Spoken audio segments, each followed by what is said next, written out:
Warahmatullahi wabarakatuh. Perkenalkan, nama saya Syafinur Faisyah dari kelas 4 KPIB Universitas Islam Bunga Bangsa Cirebon. Di sini saya akan melanjutkan penjelasan materi Public Relation yang ketujuh, yaitu memanfaatkan budaya perusahaan saat krisis.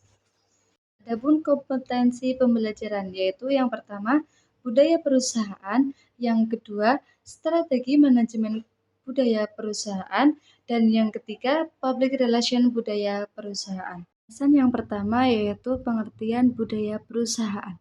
Pada saat ini, perusahaan atau organisasi memiliki budaya sendiri. Dalam hal ini, perusahaan mempunyai karakteristik, nilai, dan kepercayaan agar terbentuknya visi dan misi yang sesuai dengan budaya dan diterapkan oleh pimpinan sampai dengan karyawan. Perusahaan atau organisasi adanya beberapa macam pada saat ini.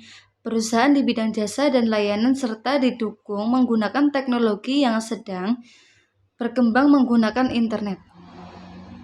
Internet pun sendiri sangat mempengaruhi perkembangan perusahaan atau organisasi agar dapat dilihat berbagai daerah dan dikenal berbagai negara. Budaya organisasi adalah pola asumsi yang tersirat yang dipelajari oleh suatu kelompok ketika kelompok tersebut mengatasi masalah-masalah penyesuaian diri dengan lingkungan eksternal dan integrasi dengan lingkungan internal. Oleh karena itu, perusahaan atau organisasi merupakan tempat sekumpulan manusia yang mempunyai sistem kerja sama agar terjalin hubungan kerjasama untuk mencapai tujuan bersama. Dalam hal ini, perusahaan atau organisasi yang menentukan tujuan secara bersama memiliki peranan menentukan proses perencanaan pengorganisasian yang disebut manajemen. Pembahasan yang kedua yaitu budaya perusahaan dan strategi manajemen. Yang pertama yaitu budaya perusahaan.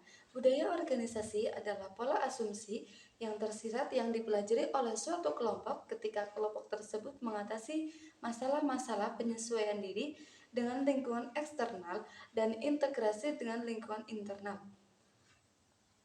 Oleh karena itu, hal tersebut diajarkan kepada anggota baru sebagai cara yang benar untuk mempersepsi, berpikir, dan merasa dalam kaitannya dengan masalah-masalah tersebut.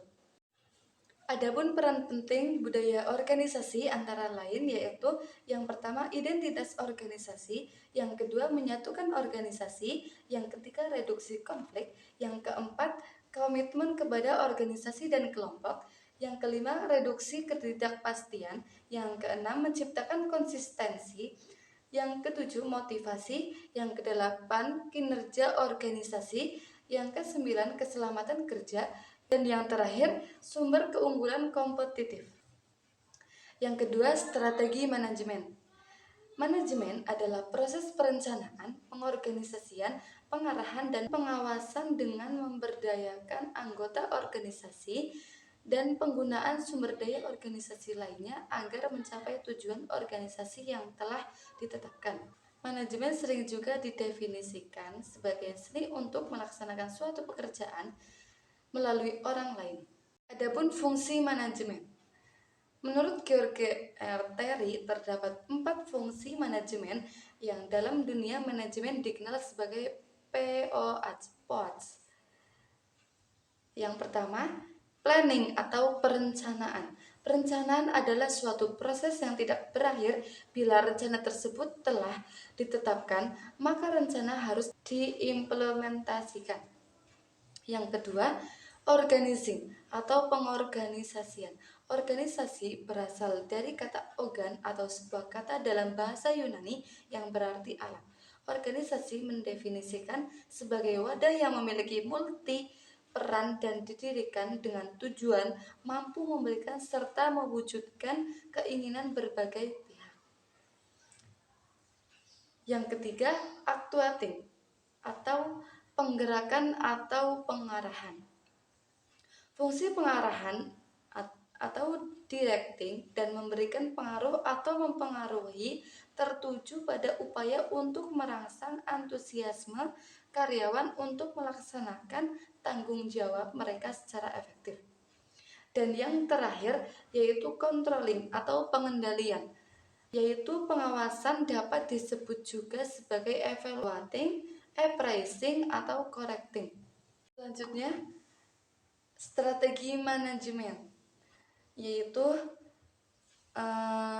menurut Michelle Porter, sejumlah perusahaan bisnis menyatakan ada 5 tekanan pesaing dalam lingkungan perusahaan, yaitu yang pertama, pendatang baru yang berpotensi, kebutuhan modal dan skala ekonomis, loyalitas merek, persyaratan-persyaratan permodalan menentukan seberapa mudahnya atau seberapa sulitnya bagi pesaing baru untuk memasuki sebuah industri.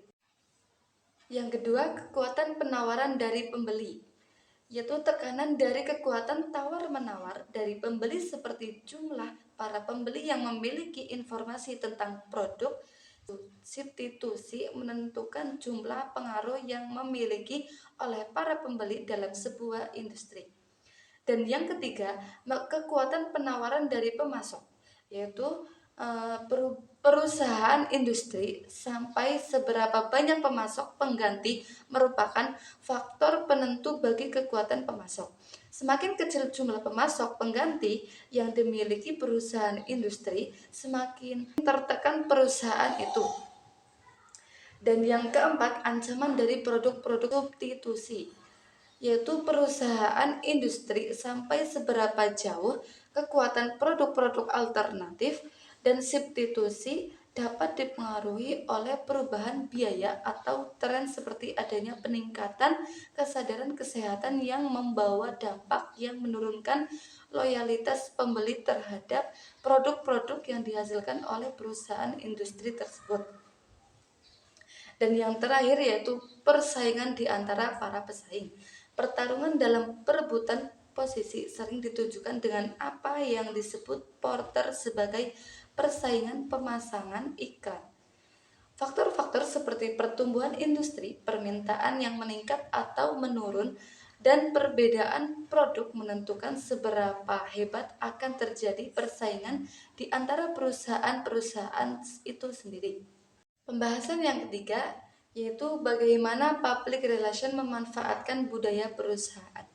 Public relation dapat memanfaatkan budaya perusahaan dengan berbagai cara untuk membangun dan mempertahankan citra positif perusahaan. Adapun pembagian peranan-peranan dalam public relation. Yang pertama, peranan public relation dalam mengelola komunikasi internal perusahaan. Komunikasi internal secara konseptual dapat diartikan bentuk pertukaran informasi dan ide di dalam organisasi. Yang kedua, peranan public relation dalam mengelola komunikasi eksternal perusahaan. Adapun fungsi komunikasi yang berkaitan erat pada bidang public relation. Yang fungsi pertama adalah manajemen komunikasi.